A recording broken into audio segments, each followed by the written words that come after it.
Bonjour et bienvenue à notre culte en ligne. Encore une fois, nous nous rassemblons pour louer le Seigneur parce que c'est pour ça que nous faisons ces temps de louange. C'est pour louer Dieu, c'est pour le remercier pour qui il est, c'est pour l'adorer de tout notre cœur. Alors je vous invite à déposer vos fardeaux pendant ce temps de louange au pied du Seigneur et que vraiment nous puissions fixer nos regards sur lui et que nous puissions ensemble élever une louange qui plaît à notre Seigneur. Amen. Alors on y va. Dieu, tu es ma force et mon chant. Chaque jour, je me confie en toi. Tout-puissant, mon sauveur règne aux cieux. Dieu, tu es ma force, mon appui, la forteresse où je me réfugie, le rocher qui protège ma vie. Malgré les ténèbres et les dangers qui m'entourent, je lève les yeux pour accueillir ton secours. Je ne craindrai pas si tu veilles sur moi. Je suis venu pour te rencontrer, pour proclamer que tu es fort et puissant. Nul ne peut te résister, sois glorifié. Dieu, tu es fort et puissant, rien n'est impossible à toi, au roi des rois. Dieu, tu es fort et puissant, au-dessus de tous les noms, nous déclarons que tu es fort et puissant. Oh, oh, oh, oh,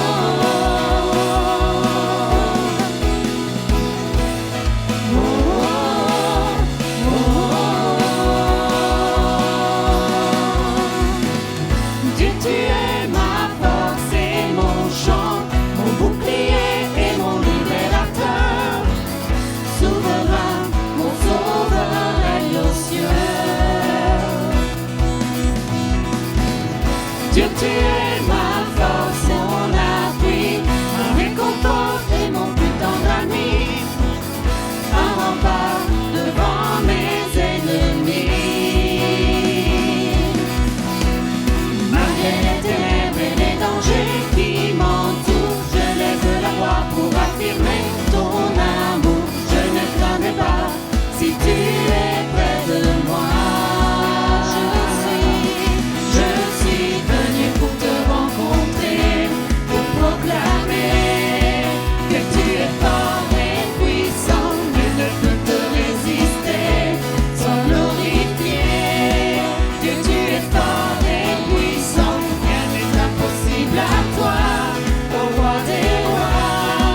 Dieu, tu es fort et puissant, au-dessus de tous les noms, nous déclarons que tu es fort et puissant. Oh, oh, oh, oh. Dieu, tu es fort et puissant. Oh, oh, oh, oh. Rien ne peut me séparer de ton amour manifesté en Jésus-Christ. Mon sauveur règne aux cieux. Rien ne peut me séparer de ton amour manifesté en Jésus-Christ. Mon sauveur règne aux cieux. Rien ne peut me séparer de ton amour manifesté en Jésus-Christ. Mon sauveur règne aux cieux.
Tu es le bienvenu parmi nous, Seigneur. Seigneur, c'est vers toi que nous voulons fixer notre regard ce matin. Gloire à toi, Jésus. Nous t'accueillons, Seigneur. Alléluia. Viens, Nous Seigneur. voulons te plaire, Seigneur. Alléluia. Accepte notre louange, Gloire à Seigneur. toi, Seigneur. Digne est l'agneau de Dieu. Alléluia. Alléluia. Gloire à toi, Jésus.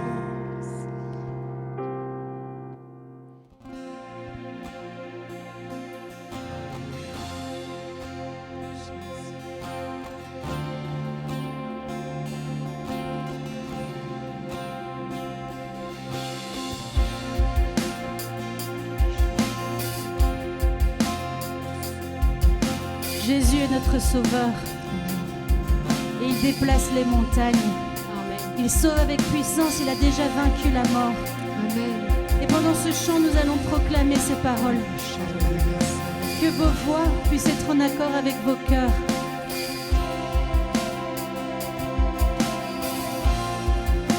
Tous ont besoin d'être aimés d'un amour sans limite.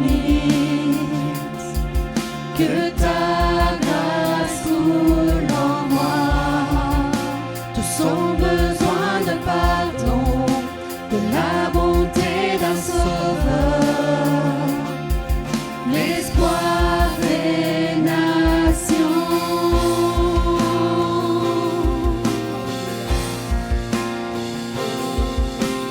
Sauveur, il déplace les montagnes. Mon Dieu sauve avec puissance. Il sauve avec puissance. Pour toujours, créateur du salut. Jésus a vaincu la mort. Il a vaincu la mort.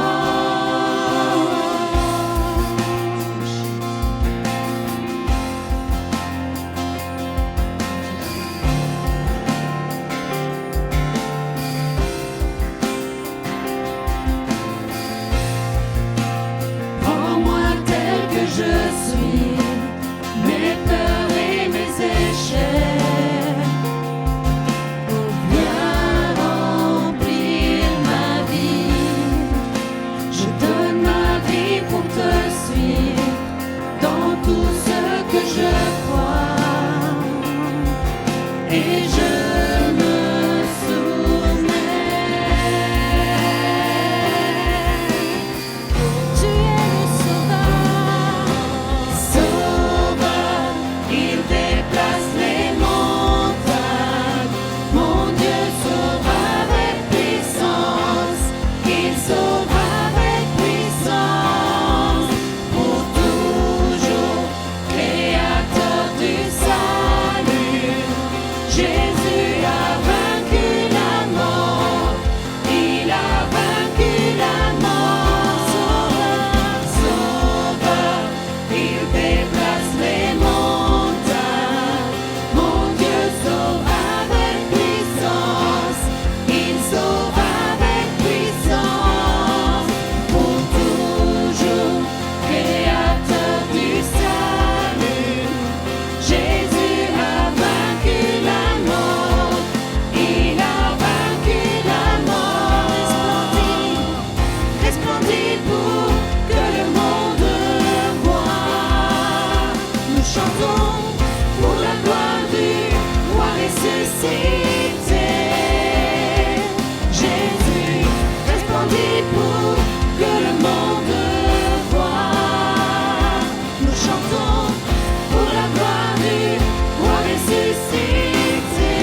déplace les montagnes.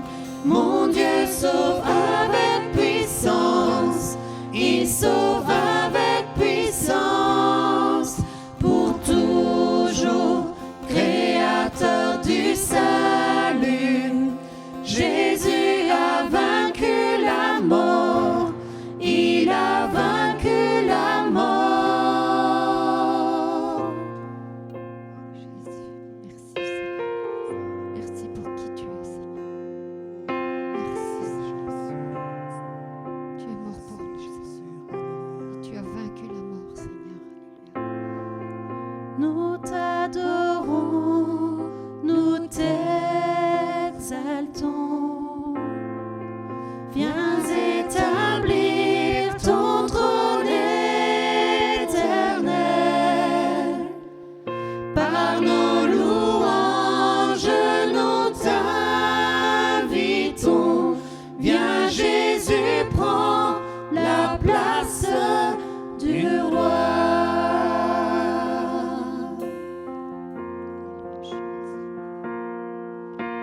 Jésus, nous te couronnons, nous te proclamons roi, présent au milieu de nous. Nous t'élevons par nos chants. Nous t'adorons, nous t'exaltons. Viens établir ton trône éternel.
Seigneur de l'univers,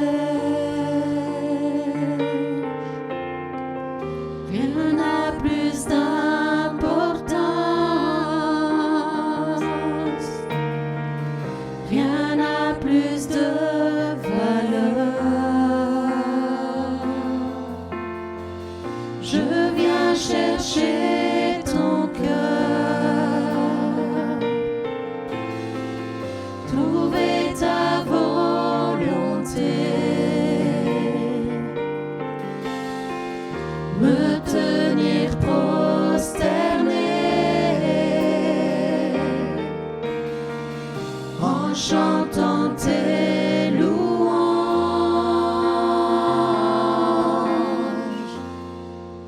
Ton nom est grand, ton nom est saint, ton nom est digne de louange. À toi l'honneur, à toi la gloire, à toi la puissance et la force. Jésus,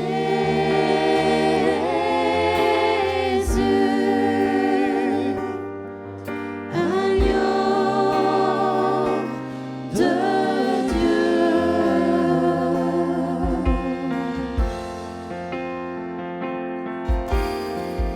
Je viens dans ta présence, déposer mes fardeaux, tout ce qui me retient de m'approcher de toi. Tu es mon bouclier,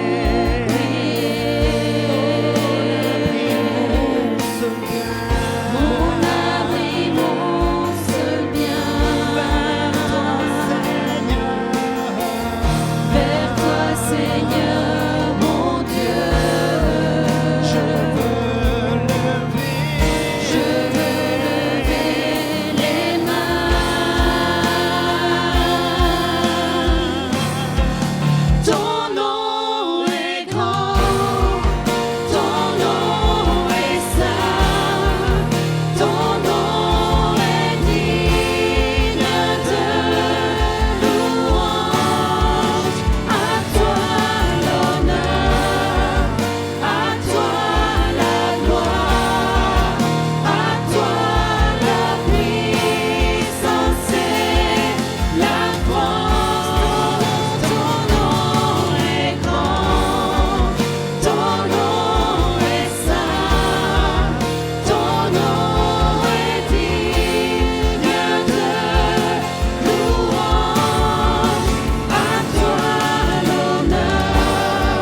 Louange au Père, gloire au Fils, béni soit le Saint-Esprit, Dieu trois fois sa majesté, gloire au roi des rois à tout jamais. Louange au Père, Louange au Père, gloire au Fils, béni soit le Saint-Esprit, Dieu trois fois sa majesté, gloire au roi des rois à tout jamais. et nous chantons ensemble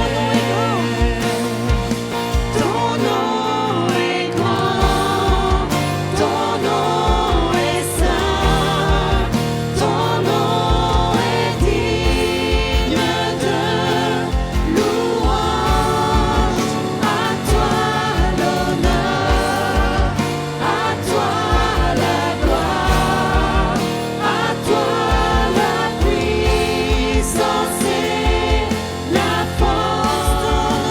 Ton nom est grand, ton nom est saint, ton nom est digne de louange. À toi l'honneur, à toi la gloire, à toi la puissance et la force. Jésus.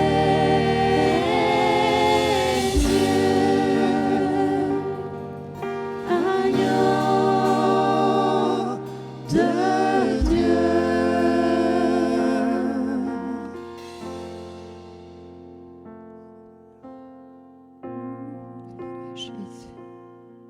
à toi, Seigneur. Alléluia.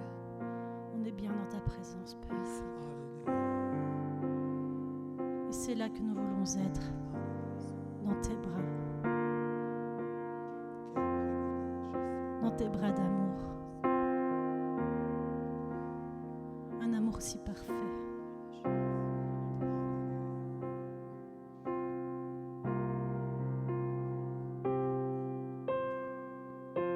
Je veux chanter un chant d'amour pour mon Sauveur, pour toi Jésus. Merci pour ce que tu as fait. Tu es si précieux, Jésus mon Sauveur. Je veux chanter un chant d'amour pour mon Sauveur, pour toi Jésus. Merci pour ce que tu as fait. Tu es si précieux, Jésus mon Sauveur. Je suis heureuse, tu m'as donné ton nom. Je ne veux pas être ailleurs que dans tes bras d'amour, dans tes bras d'amour, tout près de toi, contre ton cœur, dans tes bras d'amour.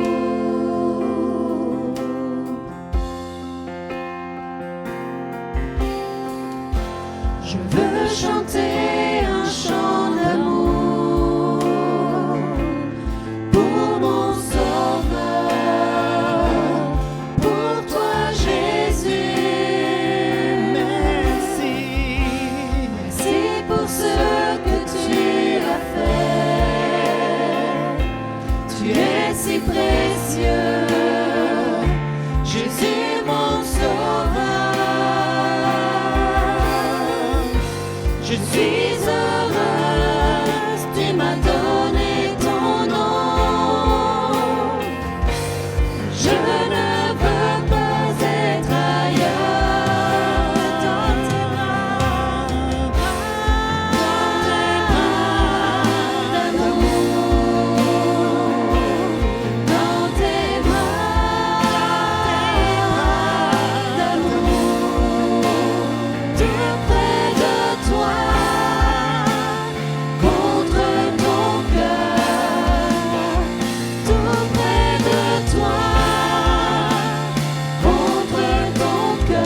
Bonjour à tous.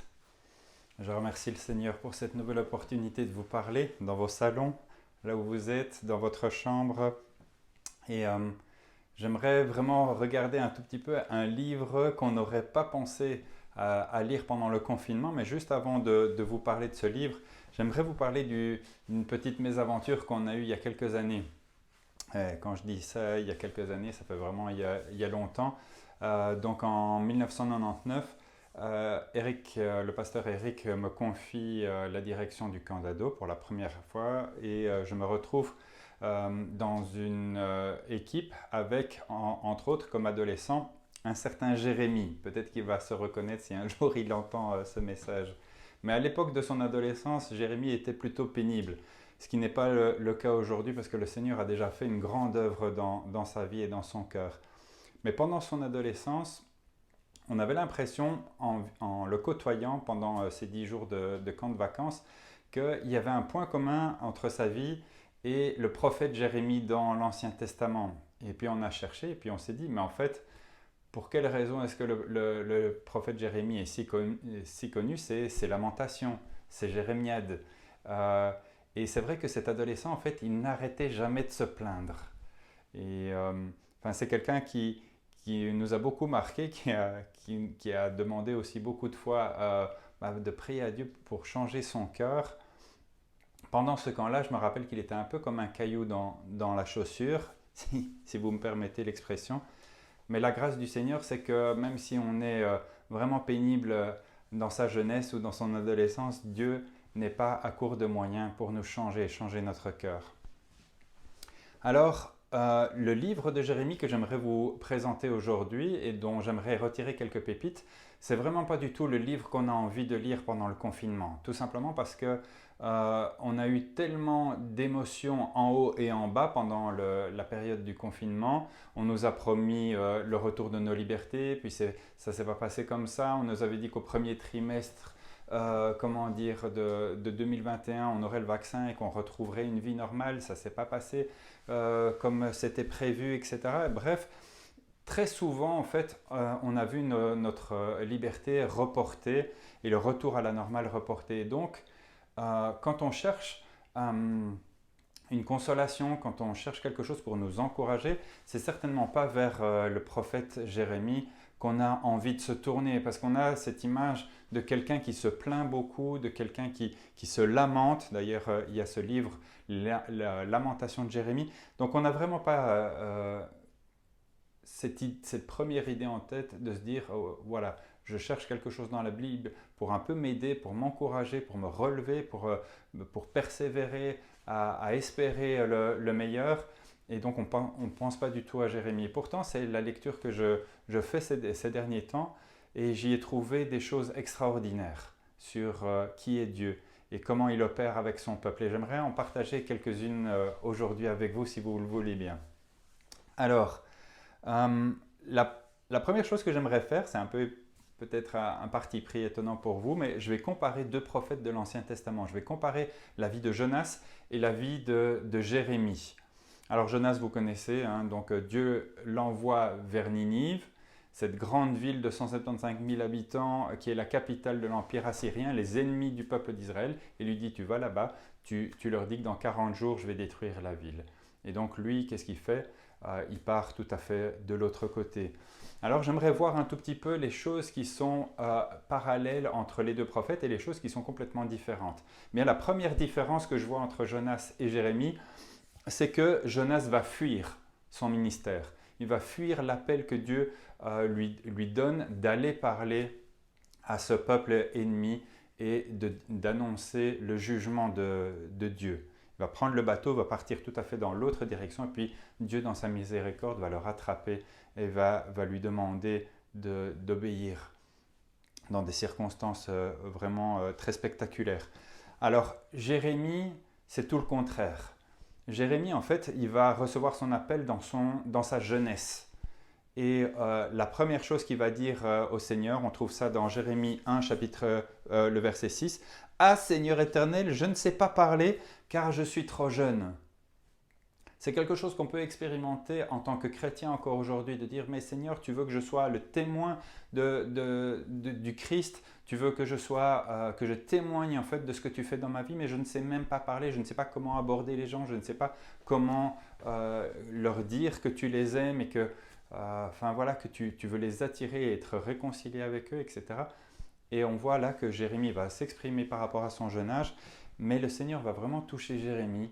Et Jérémie, plein de fois, va se laisser complètement transformer par le Seigneur. Le Seigneur va lui dire, t'inquiète pas, tu vas recevoir énormément d'opposition, mais je vais rendre ton front dur comme le diamant.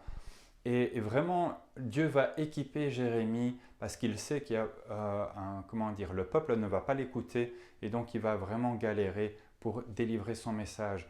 Nous aussi, parfois, on va galérer dans nos familles, à notre travail, dans notre voisinage.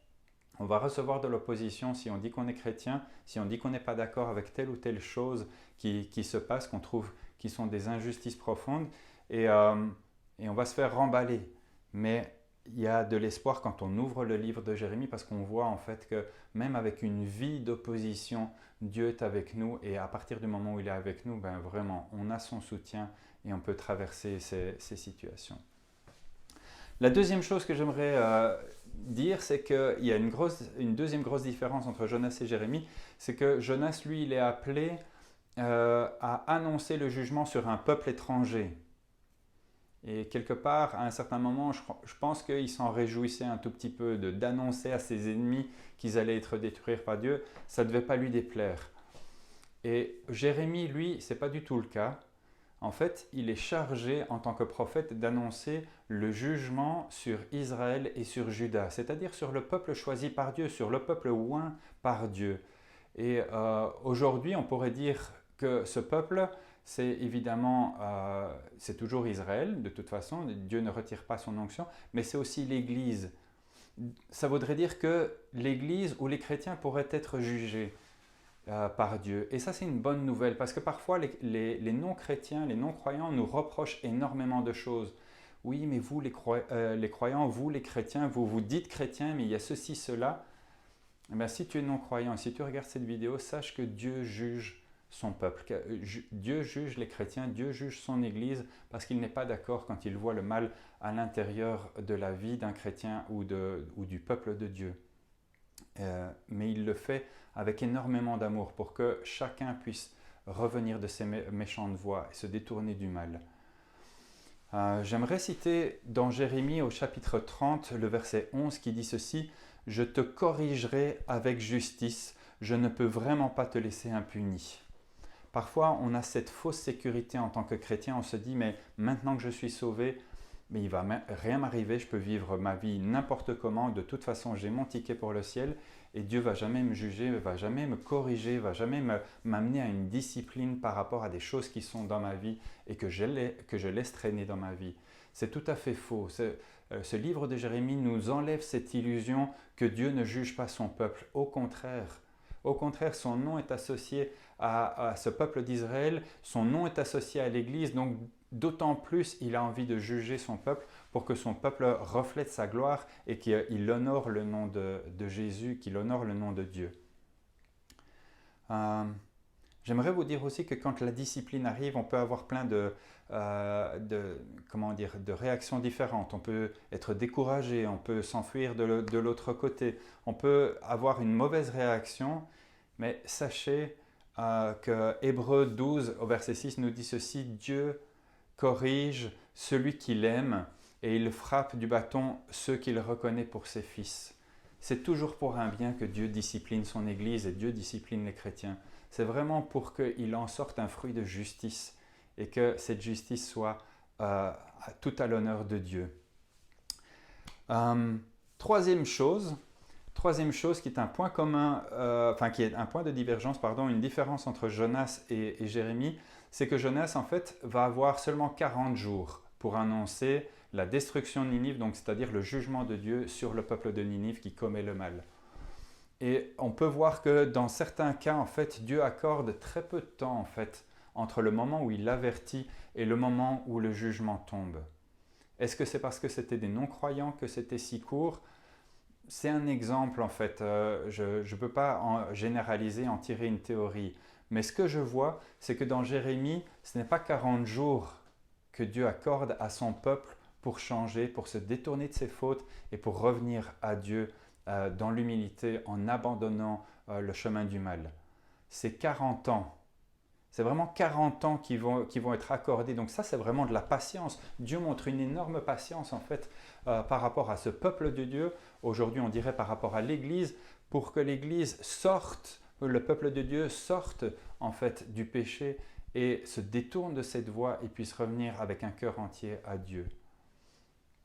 Le ministère, le service de Jérémie va commencer en 627 avant Jésus-Christ et ce qu'il va annoncer comme jugement, c'est-à-dire la destruction de Jérusalem et l'exil du peuple, arrive en 586 avant Jésus-Christ. Donc ça fait vraiment une quarantaine d'années pendant lesquelles Jérémie va inlassablement avertir le peuple du jugement et va vraiment prévenir qu'il y a un jugement et qu'il faut absolument se détourner parce que Dieu a l'intention de pardonner, Dieu a l'intention de, vraiment d'effacer les fautes de ceux qui se détournent du mal.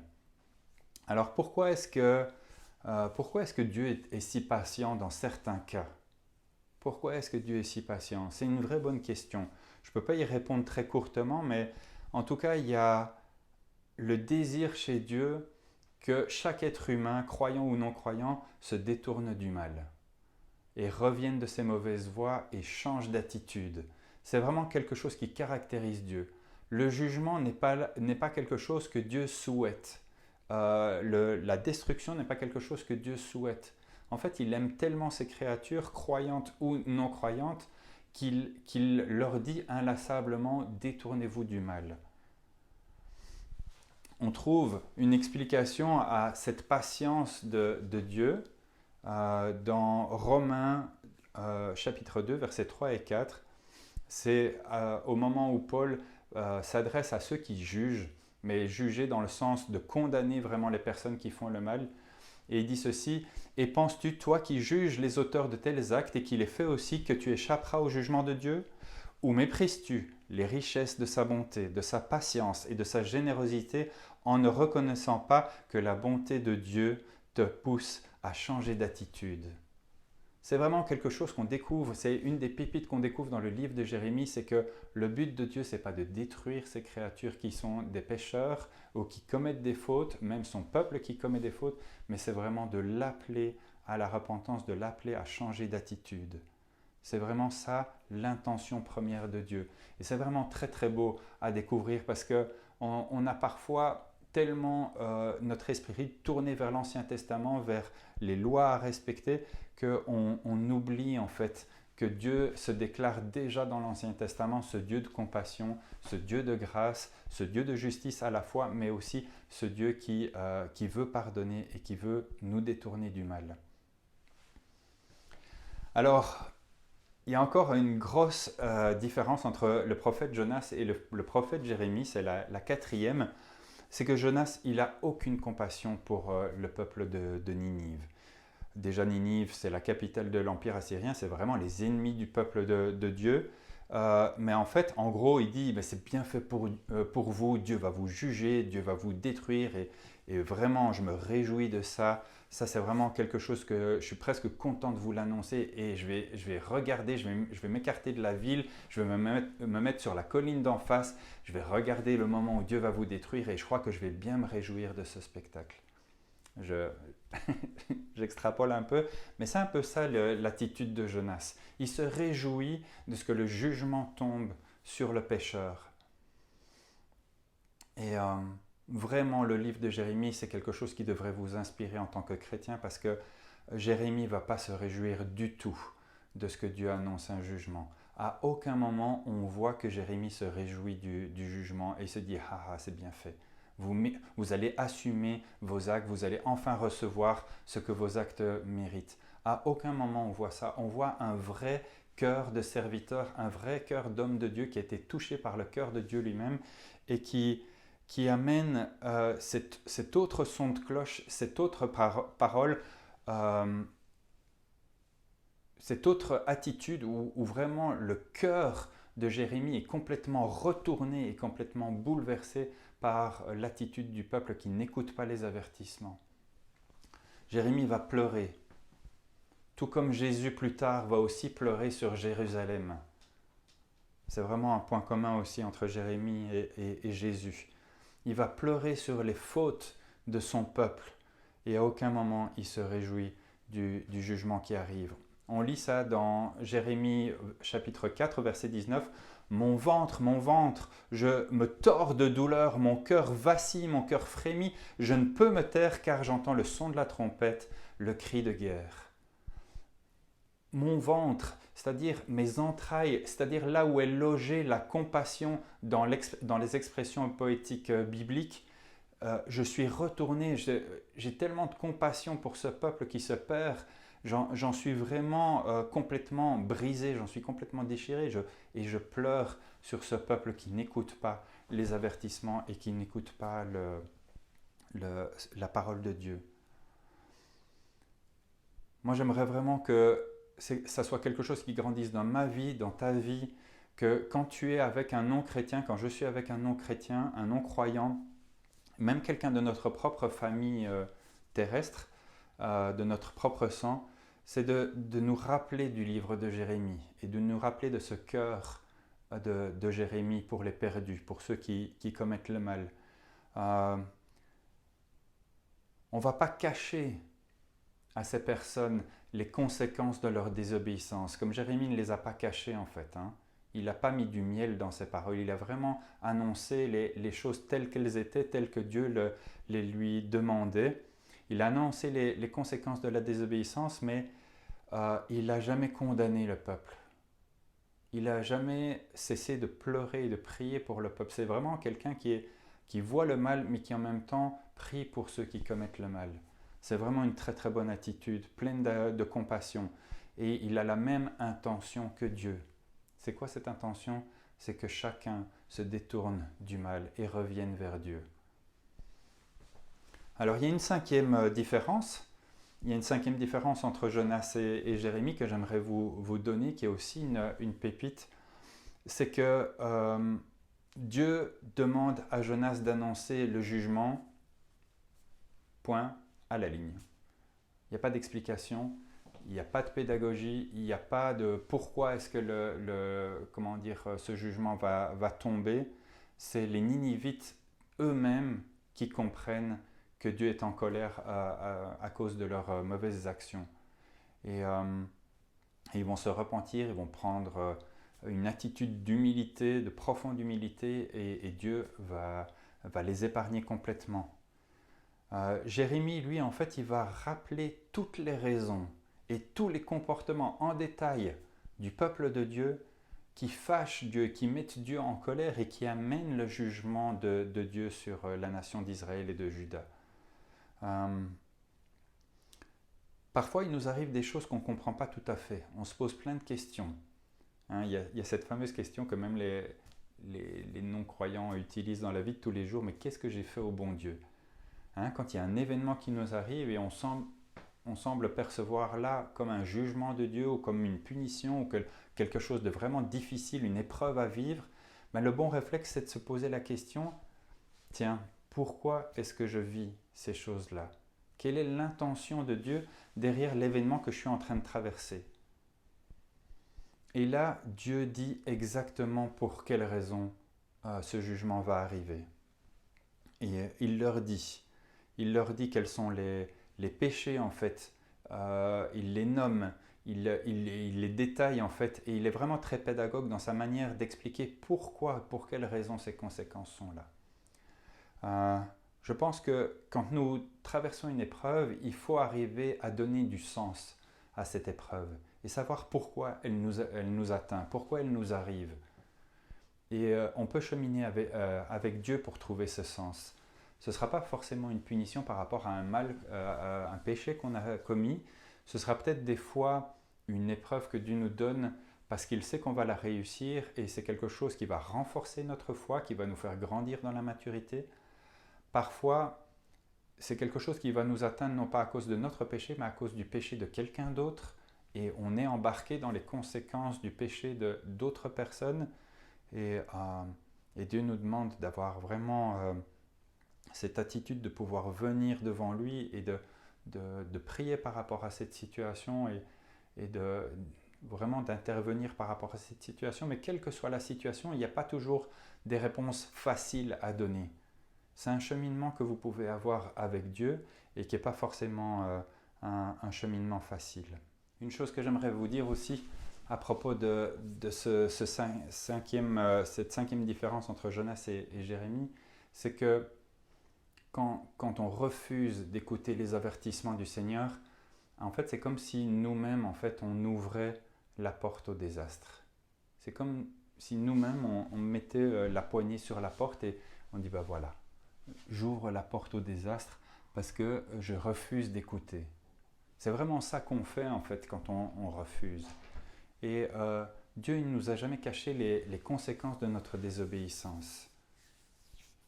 Dans Jérémie 30, au verset 15, il est dit « Pourquoi te plaindre de ton désastre, du fait que ta peine est incurable? C'est à cause de l'importance de ta faute, du grand nombre de tes péchés que je t'ai infligé ce traitement. » Quand Dieu nous avertit, écoutons-le. Parce que son but, ce n'est pas d'arriver au jugement. Son but, c'est de ramener la justice dans notre vie et de nous détourner du mal. C'est vraiment ça l'intention et c'est vraiment important et c'est une des énormes pépites qu'il y a dans ce livre de Jérémie qui nous fait tellement de bien, même en cette période de Covid. La dernière chose que j'aimerais regarder avec vous, c'est la sixième différence entre Jonas et Jérémie. C'est que finalement, il faut lire entre les lignes dans l'histoire de Jonas pour voir l'amour de Dieu. Et même l'amour de Dieu pour des non-croyants, pour des gens qui ne sont pas héritiers de la promesse en Israël. Et c'est un récit en fait finalement qui nous montre, mais il y en a d'autres dans l'Ancien Testament, mais celui-là en particulier nous montre que dans le futur, Dieu va ouvrir les portes du salut à tous les membres des autres nations, en dehors d'Israël, en dehors de Juda. C'est le salut universel qui est annoncé par Jésus-Christ, pour tous ceux qui croient en Jésus-Christ, qui est annoncé ici aussi au travers de cette histoire. Et donc on lit cet amour de Dieu un peu entre les lignes, surtout dans le dénouement de l'histoire quand Dieu ne fait pas tomber le jugement et qu'il pardonne à ce peuple nombreux. Alors que dans Jérémie, en fait, les choses sont explicites. Si tu as eu envie une fois dans ta vie d'entendre Dieu te dire à quel point il t'aime, mais alors tu lis le livre de Jérémie parce qu'il est ponctué de toutes des déclarations enflammées de Dieu pour son peuple, de Dieu pour toi. Jérémie ne cesse de rappeler l'amour de Dieu. Par exemple, dans Jérémie 31, verset 3, « De loin l'Éternel s'est montré à moi, je t'aime, d'un amour éternel, c'est pourquoi je te conserve ma bonté. » Et il y a encore d'autres textes comme ça qui sont vraiment des pépites de déclaration d'amour de Dieu envers toi, envers son peuple, envers Israël aussi. Alors j'ai envie de dire que pour terminer, avant de clôturer ce message, j'ai envie de dire que passer à côté du livre de Jérémie, c'est passer à côté d'une occasion de découvrir des aspects de Dieu qu'on a peut-être ignorés jusqu'ici. C'est un Dieu juste, c'est aussi un Dieu d'amour, c'est un Dieu de discipline, mais c'est aussi un Dieu de bonté. C'est un Dieu qui est rempli de compassion et qui est toujours prêt à annuler le jugement qu'il a annoncé si sa créature se détourne du mal. C'est vraiment extraordinaire ça. C'est vraiment quelque chose qui devrait nous transporter, nous inspirer quand on parle aux non-croyants. Faut faire attention aussi que si vous lisez le livre de Jérémie, mais vous ne lisez pas le reste de la Bible et le Nouveau Testament, vous pouvez rester dans cette mentalité de dire en fait, pour pouvoir être béni, pour pouvoir avoir l'approbation de Dieu, il faut obéir. Et donc, en fait, ça nous amène à vraiment trembler parce que ça nous arrive de désobéir et on se dit mince. Alors là, je suis maudit, là, Dieu ne veut plus me parler, il m'a banni de sa liste, je suis vraiment mal avec Dieu, etc.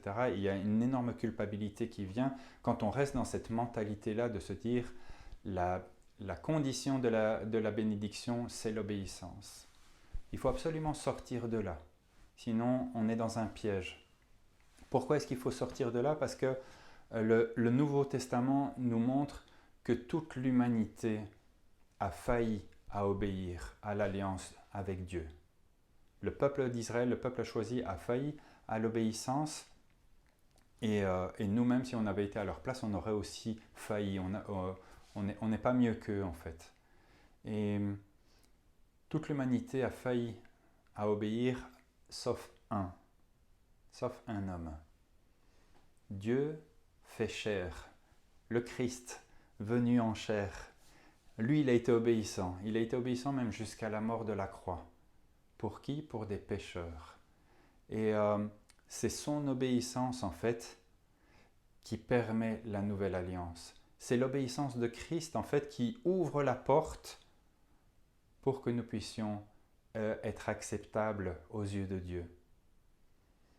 Du coup, ce qui est révolutionnaire en Christ, c'est que l'obéissance n'est plus une condition de la bénédiction, mais l'obéissance est une conséquence de la bénédiction que nous avons en Christ. Parce que Christ a obéi jusqu'à la croix, nous sommes bénis en Christ.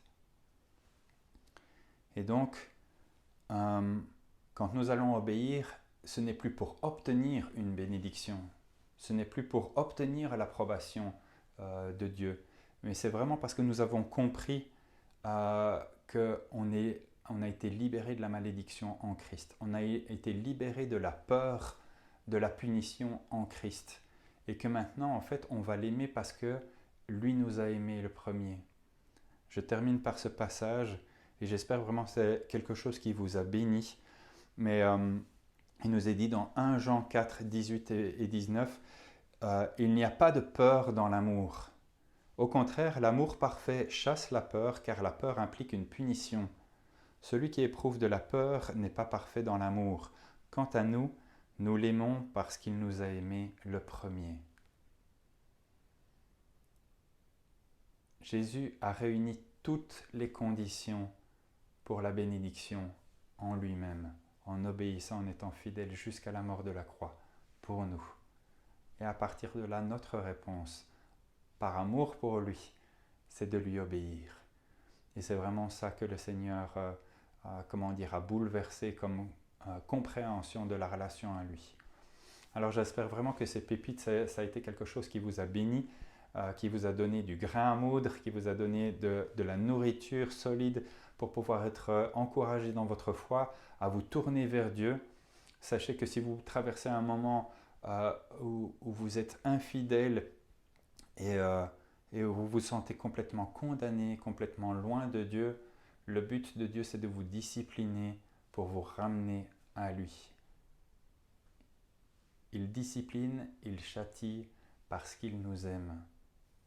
Et vraiment, c'est quelque chose dont on peut se réjouir. Merci Seigneur parce que tu vas me ramener dans la voie de la justice. Tu ne vas pas me laisser dans ma voie du péché, mais vraiment tu vas me récupérer parce que ton intention depuis la nuit des temps, c'est vraiment pas que je meure, mais que je sois sauvé, que j'ai la vie éternelle. Et cette vie, c'est une vie pleine de justice, pleine de joie, pleine de paix. Soyez bénis dans la présence du Seigneur.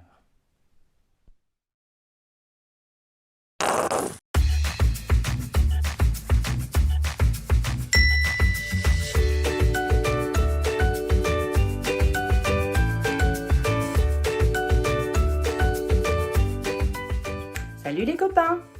Comment allez-vous aujourd'hui? J'espère que vous allez tous très bien. Je vous propose ce matin de découvrir une très belle histoire. Il s'agit de « Tu es précieux » de Max Lucado. Installez-vous confortablement et découvrez cette belle histoire. Tu es précieux par Max Lucado.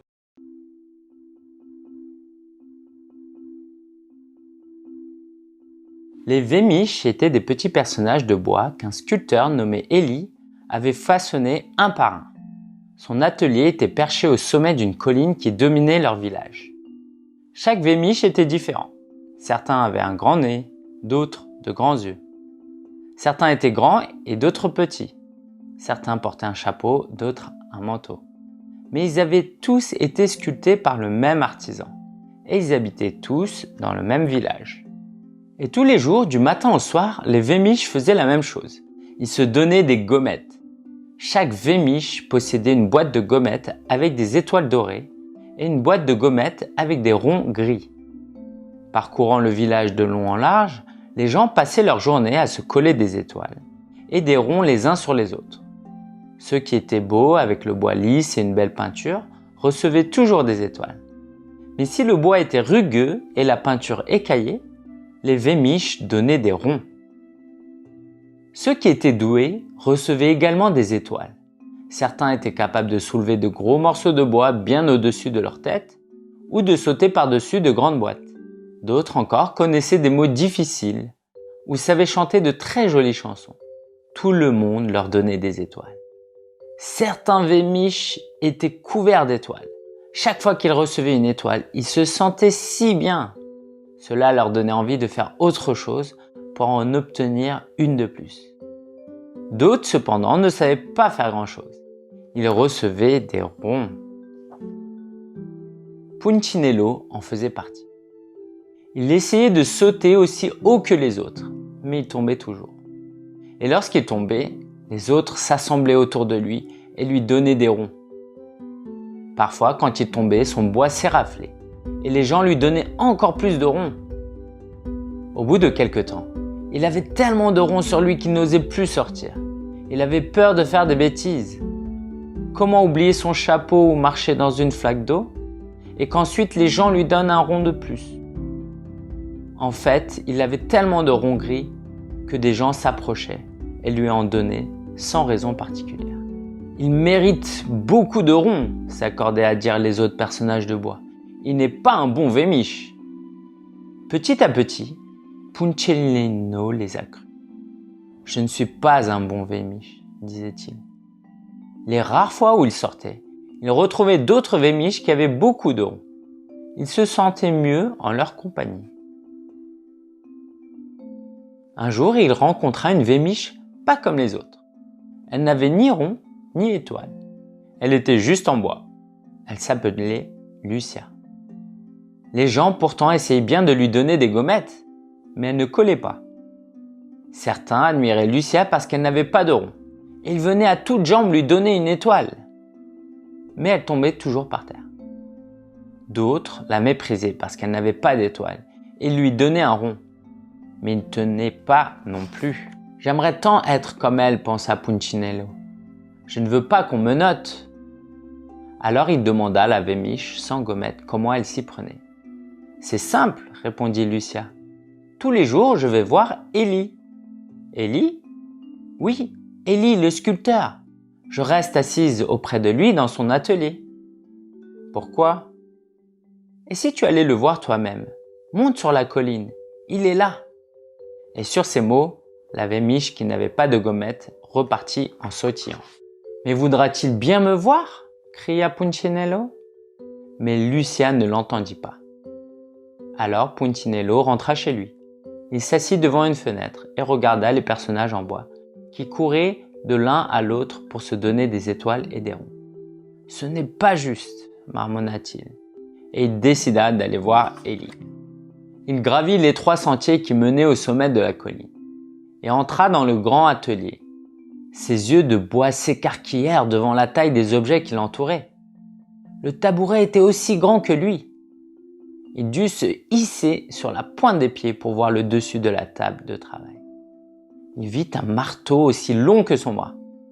Punchinello eut la gorge nouée. « Je ne reste pas une minute de plus !» Et il fit demi-tour pour s'enfuir. C'est alors qu'il entendit son nom. « Punchinello ?» La voix était grave et puissante. Punchinello s'arrêta. « Punchinello, comme je suis content de te voir. Viens vers moi que je puisse te regarder. » Punchinello se retourna lentement et leva les yeux vers l'artisan barbu à la stature imposante. « Vous connaissez mon nom ?» demanda le petit Vémiche. « Bien sûr, c'est moi qui t'ai fait. » Élie se pencha, le souleva et le posa sur la table de travail. « fit le créateur d'un air soucieux, en découvrant tous les ronds gris. « Je vois qu'on t'a donné beaucoup de mauvaises notes. »« Ce n'est pas de ma faute, Élie, j'ai fait tout ce que j'ai pu. »« Oh, tu n'as pas besoin de te justifier. »« Peu m'importe ce que pensent les autres vémiches. Vraiment? Oui, et tu devrais en faire autant.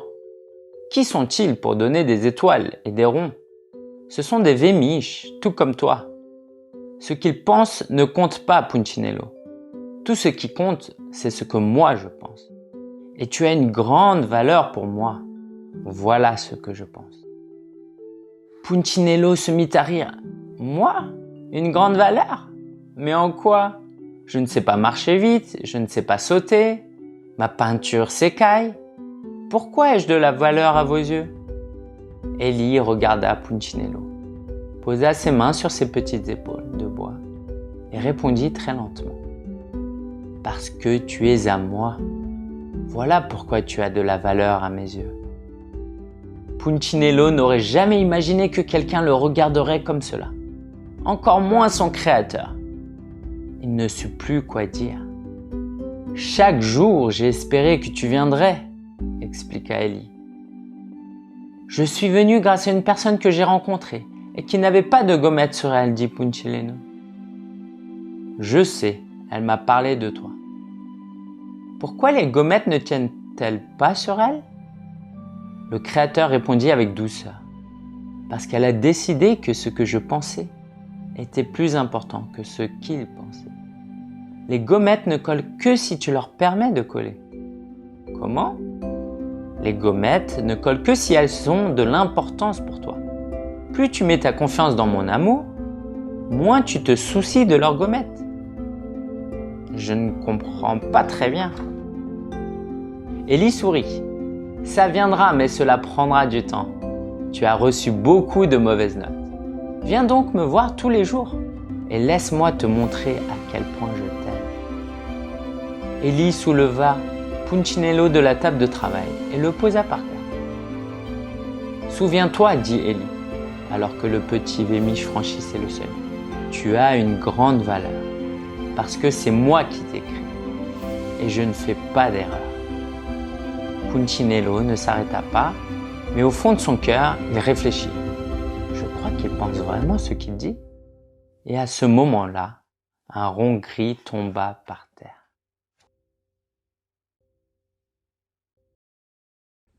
C'est une belle histoire, n'est-ce pas? Souvenez-vous les enfants, notre valeur ne dépend pas du jugement des autres, mais de l'amour inconditionnel de notre Créateur, de l'amour inconditionnel de Dieu. C'est lui qui nous a créés. Et il l'a fait parfaitement. Il ne se trompe jamais.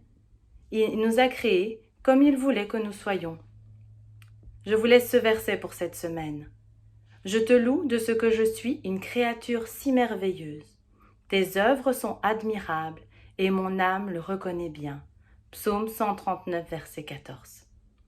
Je vous souhaite une belle semaine et je vous fais des gros bisous.